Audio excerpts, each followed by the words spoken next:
রাতের বেলা ছবি তুলে মেয়েটি ফেসবুকে প্রোফাইল দিয়ে ঘুমিয়ে গেল। ঘুম ভেঙে আবিষ্কার করবে শত শত লাইক কমেন্টের বন্যা। পরদিন মেয়েটির ঘুম ভাঙল। ঘুম ভাঙতে না ভাঙতে প্রতিদিনের ন্যায় তার ফোনের দিকে হাত বাড়ালো। হাত বাড়াইতেই তা হঠাৎ আটকে গেল। চোখ খুলে দেখল শুধু ঘন কালো অন্ধকার। তোড়জোড় করে উঠতেই মেয়েটি দেখতে পেল পরনের সেই শাড়িটা নেই। দেখতে পেল গায়ে এখন সাদা কাপড়। পাশে হাত বাড়াতেই সেখানে কেবল মাটি। অর্থাৎ তার নিদ্রা ভাঙল কবরের নিচের মাটির সঙ্গে। কবরের নিচের মাটির সঙ্গে তার প্রথম গভীর আলিঙ্গন।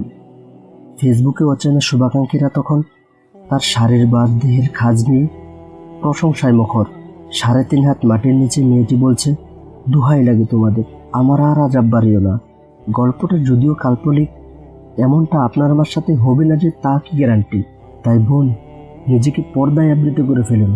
সোশ্যাল মিডিয়ায় থাকা নিজের ছবিগুলো মুছে ফেলুন। আপনি ভাবছেন বোন আমার ছবি তো হিজাব পরা, সেখানে তো মুখ দেখায় না। বোন, যেখানে আপনার বয়সে পর্দা রয়েছে সেখানে কিভাবে আপনি নিজেকে প্রকাশ করবেন? আল্লাহ আমাদের সবাইকে বোঝার তৌফিক দান করুন। আমিন।